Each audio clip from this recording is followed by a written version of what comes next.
함께 묵상 기도드리며 3일밤 예배를 하나님께 드리도록 하겠습니다.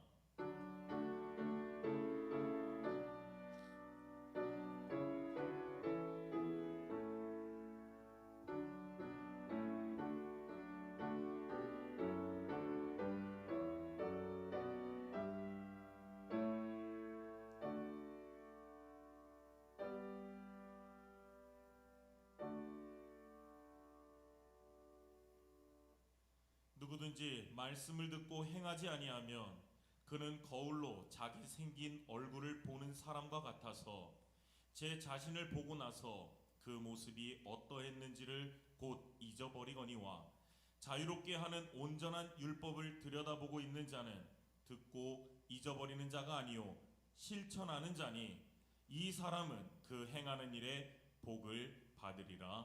아멘. 이 시간 우리의 예배를 기뻐 받아주시옵시고 주님께서 주시는 말씀과 성령의 역사 가운데 우리의 삶이 변화되고 우리의 삶을 변화시키겠다고 결단하는 귀한 시간 되게 하여 주시옵소서. 예수님 이름으로 기도드립니다. 아멘. 우리 다 함께 찬송가 341장 함께 부르신 후에 우리를 대표하여 윤태임 권사님께서 대표로 기도해 주시겠습니다.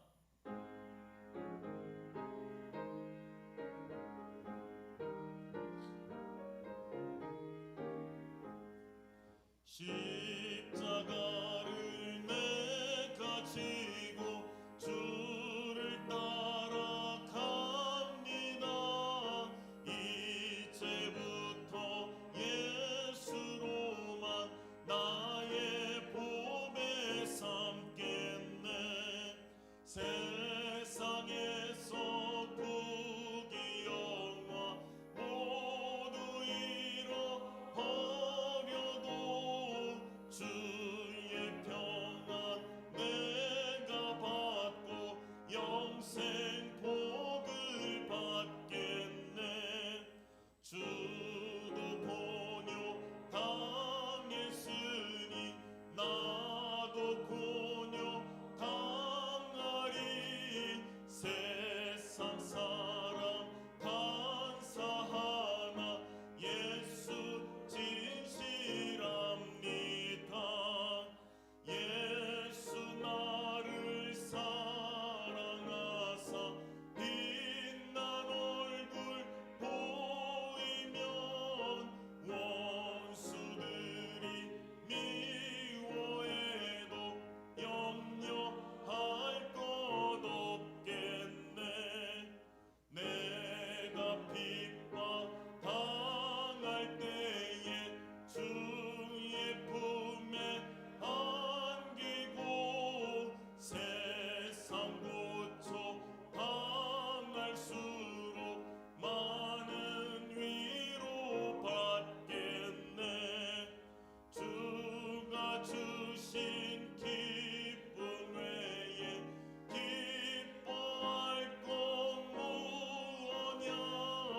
주가 나를 사랑하니 기뻐할 것뿐일세. 아멘.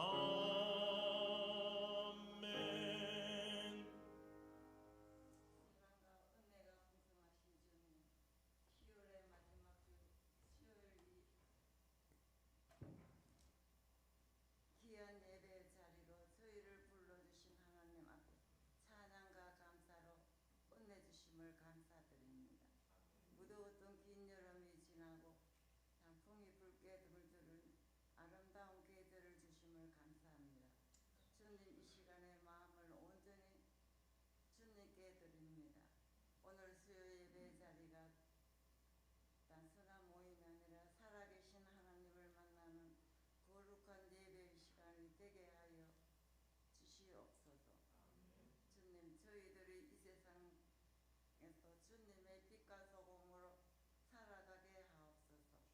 어둡고 혼탁한 세상 가운데 주님의 사랑을 전하는 복음의 증인으로 세워주시고 말과 행동 그리고 우리 삶 전체가 주님을 드러내는 거룩한 향기가 되게 하옵소서. 이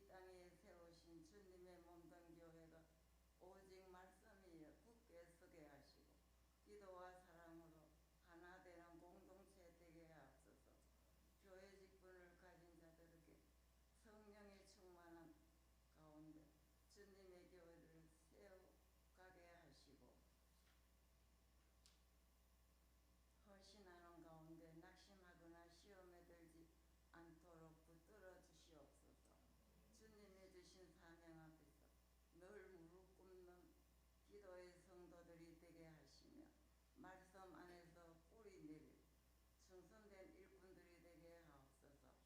특별히 임연호 목사님 지금 안신연수 과정에 있습니다.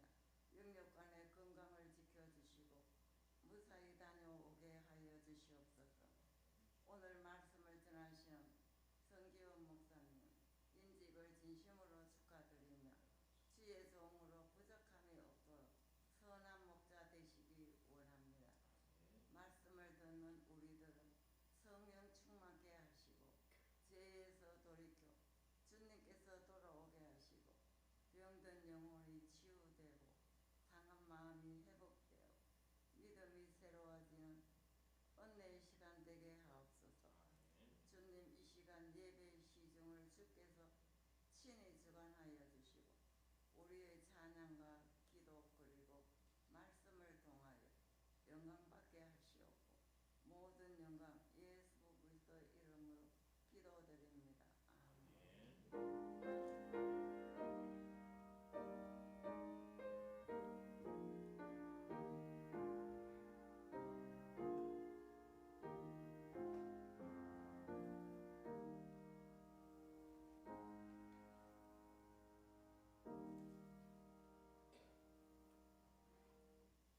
오늘 우리에게 주시는 하나님 말씀은 스가랴 3장 1절에서 7절 말씀입니다. 스가랴서 3장 1절에서 7절 말씀 우리 한 절씩 교독하도록 하겠습니다. 대제사장 여호수아는 여호와의 천사 앞에 섰고 사탄은 그의 오른쪽에 서서 그를 대적하는 것을 여호와께서 내게 보이시니라.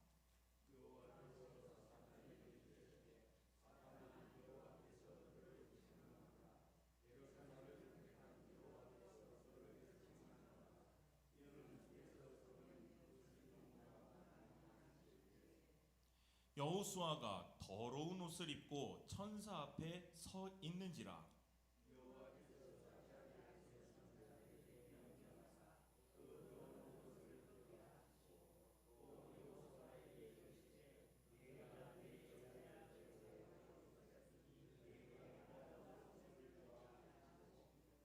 내가 말하되 정결한 관을 그의 머리에 씌우소서 하매 곧 정결한 관을 그 머리에 씌우며 옷을 입히고 여호와의 천사는 곁에 섰더라.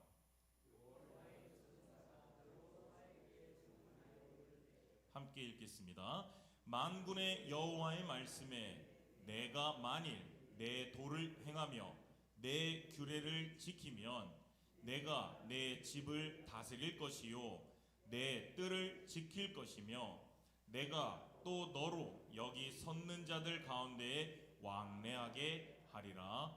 아멘. 우리 이 시간에는 5구역과 7구역의 특송이 있겠습니다.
한번 쳐주시면 감사하겠습니다.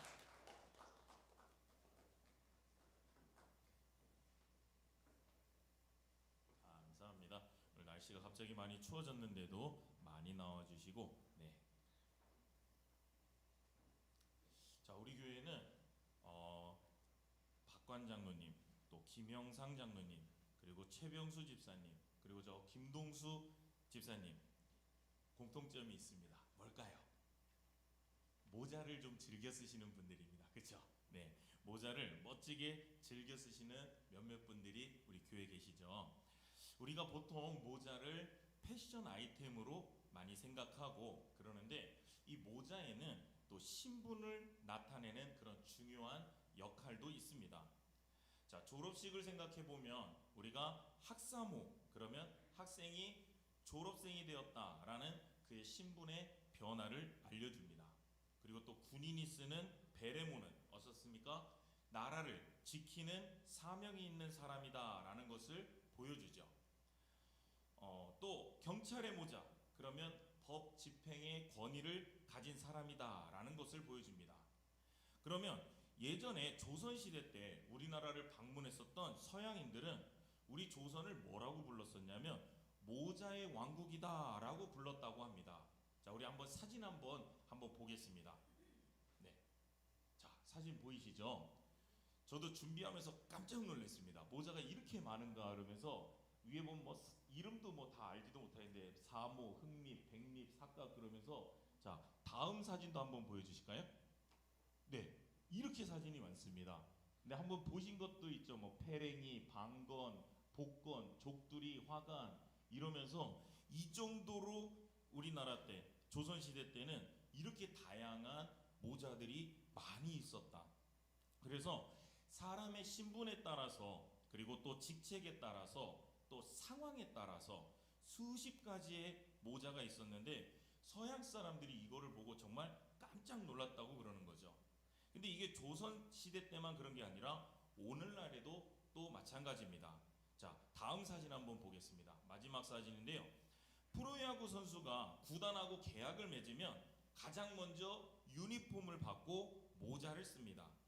우리 대구에는 삼성 팬이 많으신 걸로 알고 있어서 제가 특별히 삼성 라이온즈 사진을 준비해봤습니다. 네, 이제 사진은 끝났으니까 화면 바꿔주셔도 괜찮습니다. 네, 이제 저를 보여주셔도 됩니다. 네, 감사합니다. 자, 이렇게 모자를 쓴다라는 것, 이게 그 구단하고 지금 마지막 사진을 보면 구단과 특별한 관계의 어떤 계약 가운데 들어가게 됐다라는 것을 보여주죠. 그러면 오늘 우리가 읽은 본문 말씀에서도 대제사장 여호수아가 정결한 관, 곧 제사장의 모자를 쓰게 되는 장면이 오늘 장면에 등장하고 있습니다. 오늘 이 환상 속에 등장하는 여호수아, 이 여호수아는 한 개인인 여호수아를 의미하는 것이 아니라 이스라엘 백성 전체를 대표하는 그런 존재를 나타낸다라고 볼 수 있습니다. 그리고 더 나아가서 이 여호수아 대제사장의 모습은 오늘을 살아가는 우리의 모습이기도 합니다. 하나님께서 그래서 여호수아 대제사장에게 모자를 씌워주셨다라는 것은 오늘날 우리들에게도 모자를 씌워주셨다라는 것과 같은데, 하나님께서 모자를 씌워주신 것은 우리에게 특별한 신분을 주시고 그리고 또 거기에 걸맞는 사명도 주시고 또 하나님과의 특별한 언약의 관계 가운데로 우리를 불러주셨다라는 것을 말하고 있다라는 것입니다. 자, 그렇다면 우리는 모자를 쓴 사람들로서 우리가 어떻게 우리 인생을 살아가야 될 것인가 말씀을 통해서 한번 살펴보도록 하겠습니다. 자, 첫 번째는 은혜 중심의 삶을 살아야 됩니다. 은혜 중심의 삶. 오늘 말씀은 스가랴가 환상을 지금 보고 있는 가운데 오늘 본문은 특별히 네 번째 환상을 보고 있는 장면입니다. 이 환상 속에서 보이는 장면은 이제 천국의 법정이 딱 보이는 상황이죠. 재판장이신 하나님 앞에서 여호수아 대제사장이 서 있고 그 옆에는 사탄이 검사처럼 딱 서가지고 이 여호수아 대제사장을 고발하고 있었습니다. 하나님, 저 사람은 자격이 없습니다. 저렇게 더러운 옷을 입고 있는데 어떻게 저 사람이 지금 하나님 앞에 설 수 있겠습니까? 이렇게 하나님 앞에 서서 이 여호수아 대제사장이 자격이 없다고 하나님 앞에 지금 고발하고 있는 그런 장면입니다. 실제로 지금의 이 환상을 보고 있는 스가랴의 눈에도 여호수아는 더러운 옷을 입고 있었죠. 그래서 이 원래 대제사장은 어떤 옷을 입고 있습니까? 정결한 옷을 입고 그리고 하나님 앞에 섰어야 됐죠.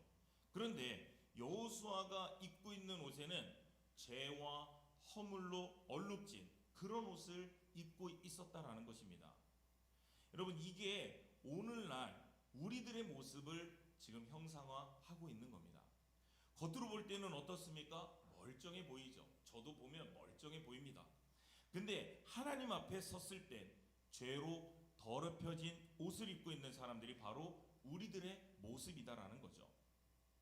사탄이 여기서 이 여호수아 대제사장을 향해서 하는 그의 고발, 이 고발은 하나도 틀린 말이 없다라는 겁니다. 사탄이 오늘날 우리들에 대해서 우리를 향해서 참소할 때도 똑같은 이야기를 하고 있습니다. 우리들의 죄와 그리고 우리들의 부족함을 들춰내는데 그것 또한 지어낸 이야기가 아니라 우리의 실체를 명백하고 아주 정확하게 드러내는 그런 공격들이라는 거죠.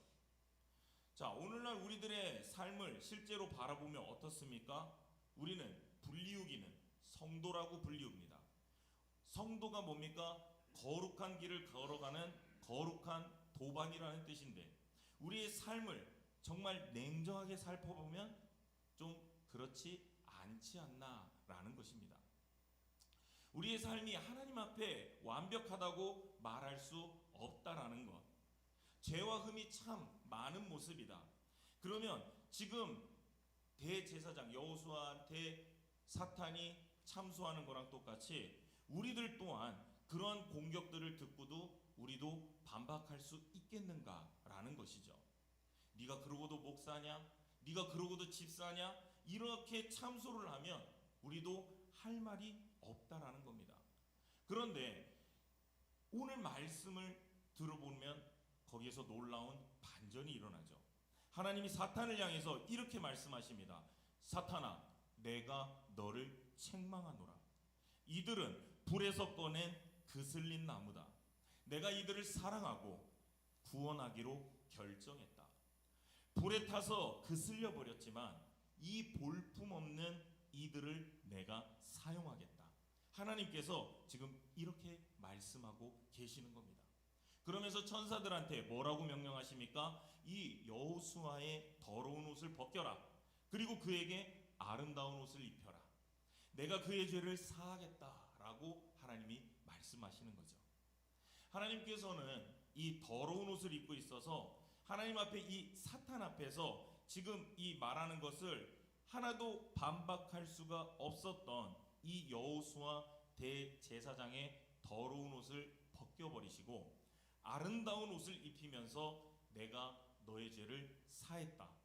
너를 내 백성으로 삼겠다. 주님께서 그렇게 말씀해 주시고 계시다라는 것입니다. 주님이 이렇게 말씀해 주시는 이 환상 가운데 스가랴가 옆에서 그걸 지켜보고 있다가 이렇게 외칩니다. 주여, 정결한 관도 씌워 주시옵소서. 그러면서 이 말하는 지금 이 정결한 관은요, 제사장이 쓰는 제사장의 모자를 말합니다. 주님, 지금 하나님께서 죄를 사해 주겠다고 하셨으니까요, 하나님 그한테 제사장의 모자도 좀 씌워 주십시오. 이렇게 말했습니다. 그러니까 하나님이 스가랴의 요청도 들어주셔서 여호수아는 그 자리에서 새 옷도 입을 뿐만 아니라 제사장의 모자를 쓴 그런 제사장으로 서게 됐다라는 것이죠. 그러면 지금 이 스가랴가 보였던 이 네 번째 환상, 이 장면을 보면서 우리는 여기에서 복음의 실체를 잘 깨달아야 되는 것입니다. 우리 사람들은요, 하나님 앞에 자기의 의로움으로 서는 것이 아니다. 우리들은 본질은 뭡니까? 우리들의 본질은 죄인입니다. 그렇죠? 우리의 죄와 허물은 그대로 있는 거죠. 그래서 영적인 눈으로 보면 우리는 더러운 옷을 입은 자들인데, 그래서 하나님 앞에 설 수 없는 자들이고 하나님의 백성이 될 자격도 없는 자들인 거죠. 그런데 하나님께서 오늘 우리들의 더러운 그 죄의 옷을 어떻게 벗겨주시고 예수 그리스도의 아름다운 구원의 옷을 입혀주신다라는 것입니다. 거기에다가 거룩한 모자를 또 씌워주심으로써 오늘 우리를 죄인에서 하나님의 자녀로, 부정한 자에서 하나님의 거룩한 제사장으로 우리의 신분을 바꿔주셨음을 믿으시기를 바라겠습니다. 이럴 때 아멘 하시면 되게 좋은데요, 그죠? 자, 그래서 우리는 모자를 쓴 사람들이다. 모자 쓴 사람들은요, 은혜 중심으로 살아야 됩니다. 자, 은혜 중심으로 살으려면 두 가지 분명한 태도가 필요합니다. 하나는, 첫 번째는 자기 성찰이 있어야 돼요. 우리가 신분은 바뀌었지만, 하나님의 은혜로 신분은 바뀌었지만 본질이 바뀐 건 아니다. 예수를 믿어서 우리가 의인이 되었다고 말하지만 그 의인이 되었다는 표현은 우리의 본질이 바뀌어서 죄가 없고 흠이 없다는 게 아니라 신분이 바뀌었다라는 걸 얘기한다라는 거죠. 그래서 우리의 본질은 어떻습니까? 여전히 허물도 많고 죄의 유혹에 취약합니다. 그래서 우리가 자기 객관화를 해서 늘 바라보는 게 참 쉽지 않습니다. 우리가 남한테 지적은 참 잘하죠. 다른 사람 허물도 참 잘 보죠. 그런데 내 허물은 잘 못 보는 게 우리들 인간의 특징입니다. 그래서 우리가 오늘날 우리들의 그 죄와 허물로 가득한 우리의 심령을 보려면 우리가 어떻게 해야 됩니까? 하나님의 말씀의 등불이 딱 켜지면, 그러면 우리의 내면 속에 죄와 허물들이 보이게 됩니다. 그래서 다윗이 우리 시편 119편 105절에 이렇게 이야기하죠. 주님의 말씀이 내 발의 등불입니다. 내 길의 빛이니이다. 평상시에 보이지 않던 것이 하나님의 말씀의 등불이 딱 하고 켜지면 내 속에 있는 죄와 허물이 다 들여다 보인다라는 것이죠. 그리고 주님은 이 말씀을 통해서 우리가 우리 자신의 모습을 들여다보게 했을 때, 그때 회개하고 돌이키면 그게 너희 인생의 복이 될 거다라고 야고보서 1장 23절에서 25절 이렇게 말씀을 하셨습니다. 제가 읽어드릴게요. 누구든지 말씀을 듣고 행하지 아니하면 그는 거울로 자기 생긴 얼굴을 보는 사람과 같아서 제 자신을 보고 나서 그 모습이 어떠했는지를 곧 잊어버리거니와, 자유롭게 하는 온전한 율법을 들여다보고 있는 자는 듣고 잊어버리는 자가 아니요 뭐하는 자? 실천하는 자니 이 사람은 그 행하는 일에 복을 받으리라. 아멘. 야고보서 1장 23절에서 25절 말씀입니다. 여러분과 저한테 이 복이 있기를 원합니다. 하나님의 말씀을 통해서 자기 삶을 온전히 비추어 보고, 그리고 우리가 잊어버리는 것이 아니라 말씀대로 실천한다. 말씀대로 회개하고 돌이킨다. 그것이 바로 뭐라고? 인생의 복이 될 거다라고 말씀하시지 않습니까? 그래서 우리가 하나님의 은혜로 구원받은 백성들은요, 우리 자기 스스로 자기 정체를 잘 이 말씀의 등불로 살펴봐야 된다라는 것입니다.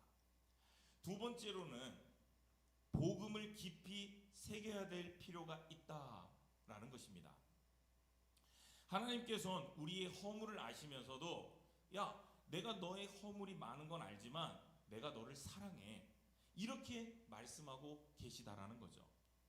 우리가 이것도 함께 알아야 됩니다. 그래서 내가 내 죄를 정확하게 들여다볼 수 있는 눈도 열려야 되지만, 그만큼 또 나를 사랑하시는 하나님의 그 마음을 들여다볼 수 있는 그 복음의 눈도 반드시 열려야 된다라는 거죠.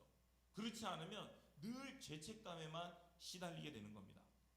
자, 로마서 5장 8절, 우리가 아직 죄인 되었을 때 그리스도께서 우리를 위하여 죽으심으로 하나님께서 우리에 대한 자기의 사랑을 확증하셨느니라. 아멘.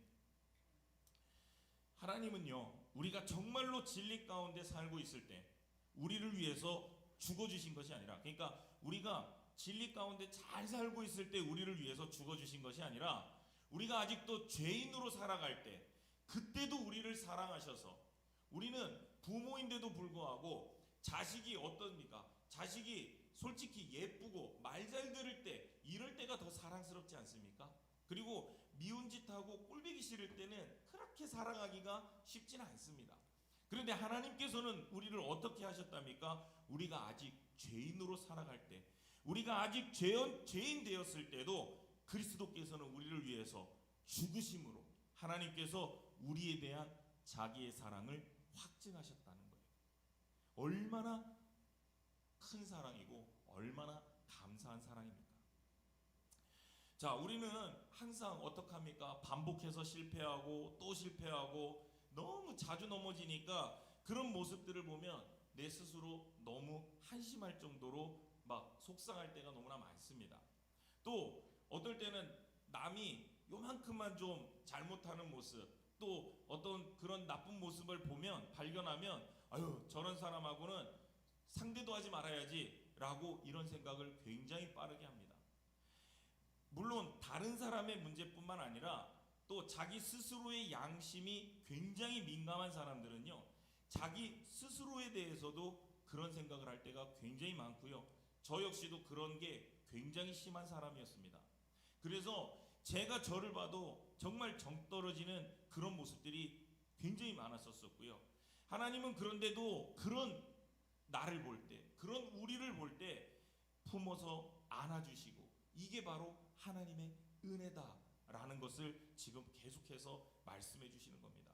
그래서요, 하나님은요, 우리의 죄와 허물을 아시지만 그것을, 우리의 그 허물과 죄를 벗기시고 아름다운 구원의 옷을 입히셔서 우리를 그리스도의 신부로 삼아 주신다라고, 자, 이사야서 61장 10절 말씀, 이사야서 61장 10절에 이렇게 말씀하십니다.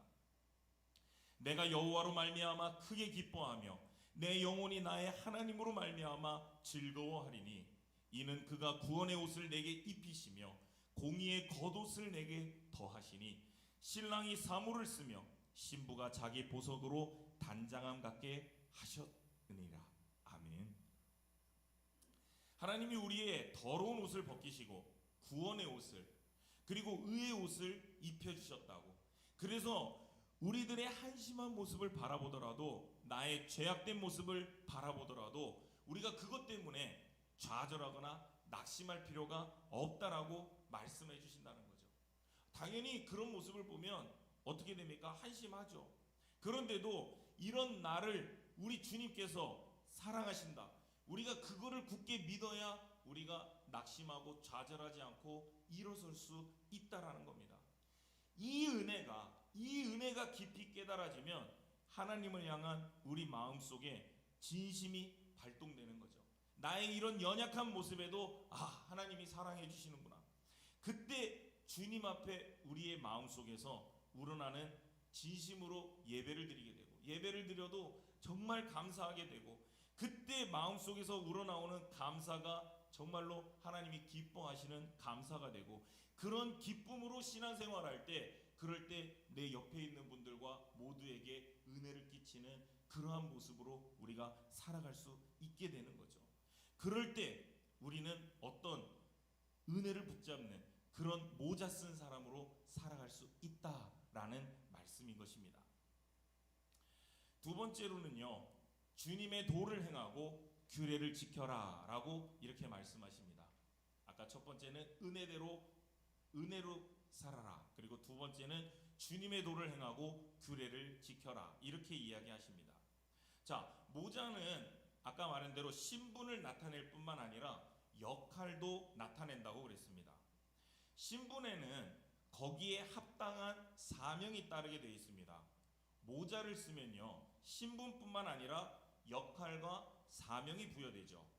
그러면 우리가 쓴 모자도 우리의 신분을 알려줄 뿐만 아니라 우리의 사명이 뭔지도 알려줍니다.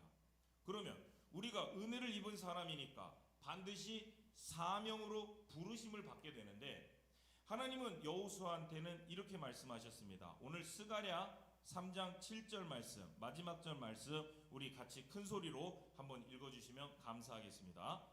3장 7절 말씀 같이 읽겠습니다. 시작. 만군의 여호와의 말씀에 내가 만일 내 도를 행하며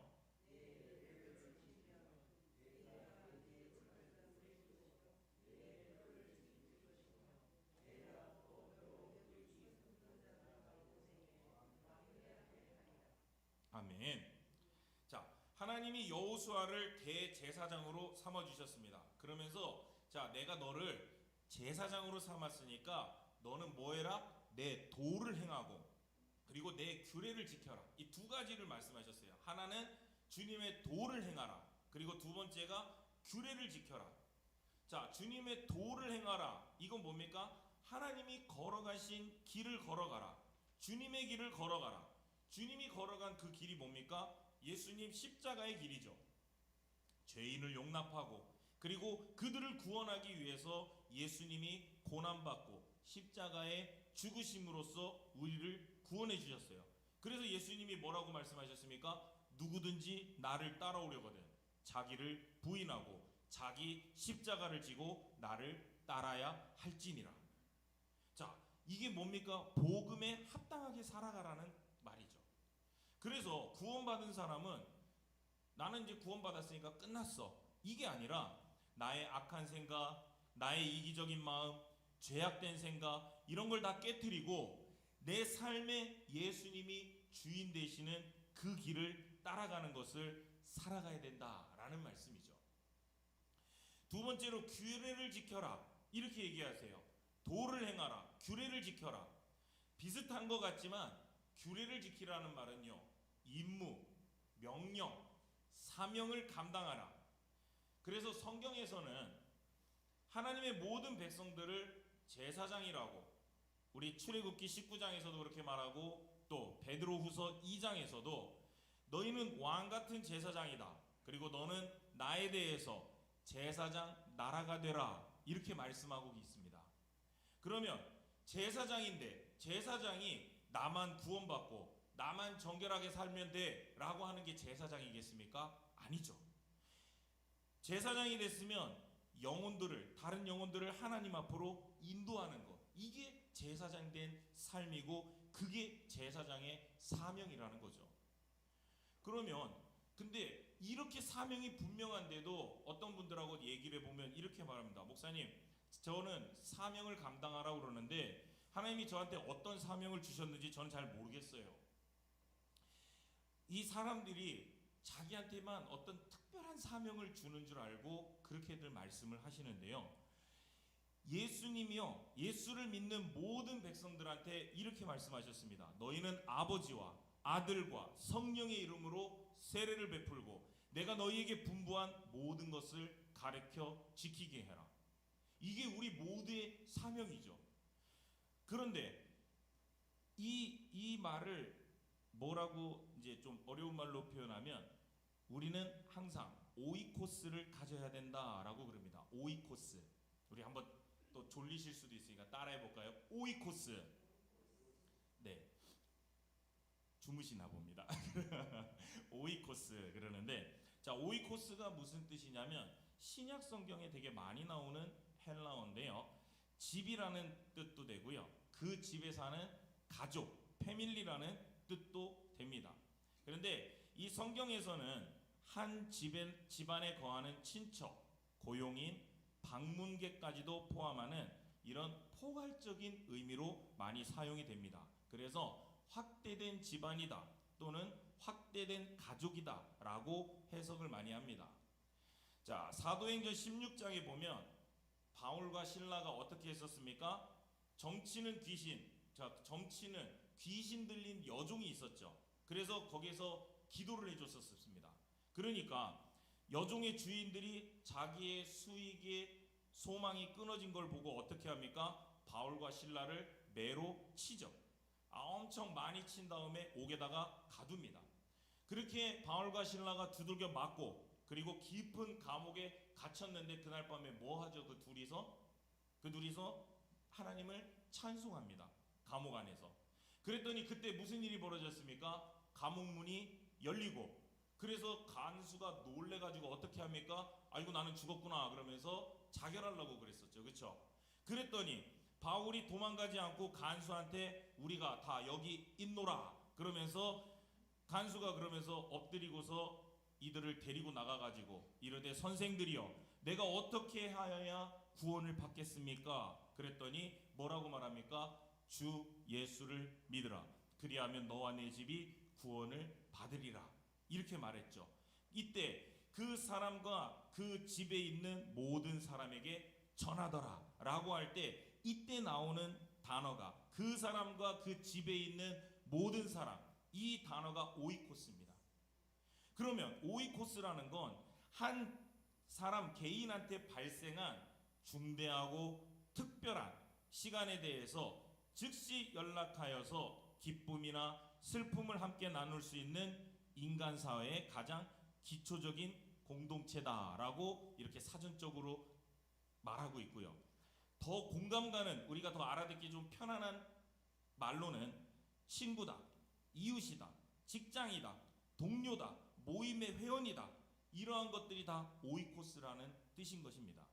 그래서 한 개인하고 관련되어 있는, 그러니까 지금 이 말씀을 듣고 있는 우리 나 개인하고 관련되어 있는 모든 사람들, 즉 우리가 일상에서 접촉하고 있는 모든 사람을 가리키는 총체적인 말로 우리가 직접적으로 영향을 미치고 있는 사람들, 또 그리고 내가 또 영향을 받고 있는 사람들, 이거를 말한다라는 거죠. 자, 제가 좀 어렵게 설명했으니까 이게 무슨 말입니까? 내가 영향력을 미칠 수 있는 사람, 내 주변에 있는 전도 대상, 다 그들을 뭐라고 얘기한다? 오이코스라고 얘기한다라는 겁니다. 그러면 내가 신앙생활하면서 내 마음속에 우리 주변의 오이코스들을 위해서 기도할 사명 있습니까? 없습니까? 당연히 있죠. 내가 복음을 전해야 할 사명 우리 모두한테 있습니까? 없습니까? 당연히 있죠. 그런데 왜 특별한 사명을 찾고 왜 나는 사명이 있는지 없는지 모르겠습니다 라고 그런 말을 하냐라는 것이죠. 나는 아니고 나는 예외라고 생각하면 안 된다라는 겁니다. 그리고 우리는 항상 오이코스들이 우리한테 야 너는 왜 예수를 믿어? 라고 물어보면 우리는 그때 대답할 말을 항상 준비하고 있어야 될 그런 사명도 있습니다. 우리는 말씀에 뭐라고 그럽니까? 때를 얻든지 못 얻든지 전도자의 사명이 있기 때문에 그러는 거죠. 하나님께서 나를 구원하셨을 때 영혼 구원의 사명을 가진 제사장으로 부르셨다는 것, 이걸 우리는 반드시 기억하면서 신앙생활 해야 된다라는 것입니다. 마지막 세 번째로는 우리 곁에 계신 성령님을 의지하면서 살아야 된다라는 것입니다. 자, 하나님께서 여호수아 대제사장한테 모자를 딱 씌워 주실 때 여호와의 옆에 천사가 곁에 서 있다가 이렇게 말합니다. 5절 말씀 보면 하나님께서 이 정결한 관을 이 여호수아 머리에 씌워 주실 때 그 천사가 이렇게 말합니다. 하나님은 야, 너 한번 열심히 살아봐라 이렇게 혼자 내버려 두시는 게 아니라 천사가 그와 함께 있을 수 있도록 이렇게 해주셨다라는 거죠. 그러면 이 천사가 누굽니까? 장차 오실 우리 예수님을 예표하는 그 천사입니다. 그래서 지금 오늘날 우리한테는 그 천사가 누구입니까? 성령님이시죠. 그렇죠? 그러면서 예수님이 승천하시면서 뭐라고 그러십니까? 내가 너희를 고아처럼 내버려두지 않을 것이다. 요한복음 14장 26절에 보혜사 곧 아버지께서 내 이름으로 보내실 성령 그가 너희에게 모든 것을 가르치고 내가 너희에게 말한 모든 것을 생각나게 하시리라 라고 말씀해 주셨죠. 그러니까 우리는 은혜로 구원받았고 그리고 사명받았습니다. 그러면 스스로 이 은혜 받은 자로서 사명받은 자로서 살아갈 수가 우리 스스로는 없다라는 거죠. 그래서 하나님께서는 오늘 우리가 이 사명자로서 살아갈 수 있도록 누구를 보내주셨다? 성령님을 보내주셨고 우리를 돕게 해주셨다라는 거죠. 자, 말씀을 정리하랍니다. 자, 하나님께서는 오늘 우리들한테 이렇게 말씀하십니다. 내가 너한테 정결한 관을 씌웠다. 너는 모자 쓴 사람이다 라고 말씀하십니다. 모자 쓴 사람은 어떻게 살아야 된다고 그랬습니까? 은혜를 붙잡고 살아야 된다고 했습니다. 모자 쓴 사람은 사명을 감당하면서 살아야 된다고 했습니다. 모자 쓴 사람은요, 곁에 계신 성령님을 의지하면서 살아야 된다고 했습니다. 우리 모두가 우리의 가정과 그리고 일터와 그리고 모든 환경 속에서 나는 모자 쓴 사람이다, 하나님께서 모자를 씌워주신 사람이다 라고 선포하시면서 그러한 정체성을 붙들고 살아가시기를 예수님의 이름으로 축원하겠습니다. 기도하겠습니다. 하나님, 오늘 스가랴의 환상을 통해서 우리에게 너는 모자 쓴 사람으로서 은혜를 붙잡고 살아라, 너에게 준 사명을 기억하고 감당하면서 살아라, 그리고 너희는 혼자가 아니다, 성령님께서 너희를 붙들어 주시고 도와주신다 라는 그 말씀 붙들고, 하나님, 내가 우리의 사명을 잊고 살았습니까? 하나님, 내가 내 육신의 것만 추구하고 아버지 내가 내 일용할 양식만 구하고 살지는 않았는지, 하나님, 내 주변에 하나님께서 맡겨주신 그 오이코스들을 위해서 내가 기도하지 않고 내가 그들을 잊어버리고 살지는 않았는지, 아버지 이 시간 회개하면서 아버지 내가 다시 그들을 위해서 목 놓아서 기도하게 하여 주시옵소서. 그들을 떠오르게 하시고 아버지 내 가정과 내 일터와 내 교회에서 하나님께서 맡겨주신 내 분깃들을 향하여서 하나님의 말씀을 선포하고 하나님의 복음을 전하면서 아버지 그들과 함께 울고 하나님 그들과 함께 웃으면서 내가 복음대로 살겠노라고 다시 한번 결단하는 귀한 시간 되게 하여 주시옵소서. 그래서 내가 모자를 쓴 사람으로서, 내가 하나님의 자녀로서, 내가 왕같은 제사장으로서 다시 한번 살겠습니다라고 결단하는 귀한 시간 되게 하여 주시옵소서. 예수님 이름으로 기도드렸습니다. 아멘. 자, 광고 말씀드리겠습니다. 이번 주 토요일 11월 1일 첫 새벽 기도회는 남신도 연합으로 드립니다. 많은 분들 참석하셔서 우리 한 해에 이제 점점 마무리가 되어가고 있는데, 한 해의 마무리와 그리고 새해의 또 계획을 기도로 준비하시기를 주님의 이름으로 권면드리겠습니다. 그리고 이번 주 토요일 첫 새벽 기도회를 마치고 나면 우리 청소년부는 9시에 또 야외 활동이 청도로 계획이 되어 있습니다. 이를 위해서 많이 기도 부탁드리겠습니다. 그리고 계속해서 이제 우리 안식년 중이신 우리 담임 목사님과 그리고 빈자리를 채우시기 위해서 계속 봉사해 주시는 우리 장로님들 그리고 많은 직분자님들 위해서, 그리고 우리 환우분님들과 지금 오늘로 딱 이제 보름 남았습니다. 15일 남았습니다. 우리 수험생들 떨리고 힘들 건데 그 수험생들 위해서 계속해서 기도 부탁드리겠습니다. 자, 우리 다 함께 찬송가 342장 찬송 부르시고 주기도문으로 예배 마치도록 하겠습니다.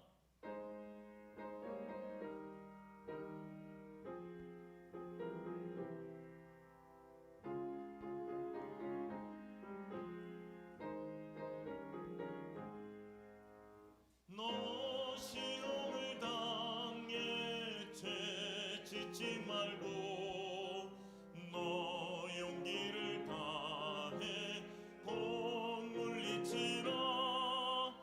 너 시험을 이겨 새 힘을 얻고 주 예수를 믿어 늘 승리하라.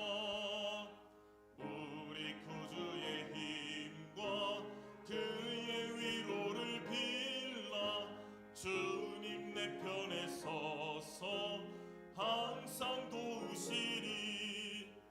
내 친구를 삼가 잘 선택하고 너 언행을 삼가 늘 조심하라.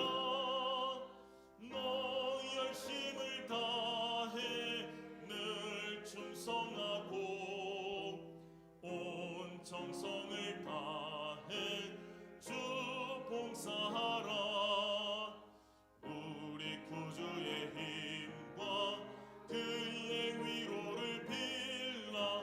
주님 내 편에 서서 항상 도우시리. 잘 이기는 자는 상 받으리니 넌 낙심치 말고 늘 전진하라. 내 구세주 예수 힘 주시리니 주 예수를 믿어 늘 승리하라. 우리 구주의 힘과 그의 위로를 빌라. 주님 내 편에 서서 항상 도우시리. 아멘. 하늘에 계신 우리 아버지여, 이름이 거룩히 여김을 받으시오며 나라가 임하오시며 뜻이 하늘에서 이루어진 것 같이 땅에서도 이루어지리다. 오늘날 우리에게 일용할 양식을 주옵시고 우리가 우리에게 죄 지은 자를 사하여 준 것 같이 우리의 죄를 사하여 주옵시고 우리를 시험에 들게 하지 마옵시고 다만 악에서 구하옵소서. 대개 나라와 권세와 영광이 아버지께 영원히 있사옵나이다. 아멘.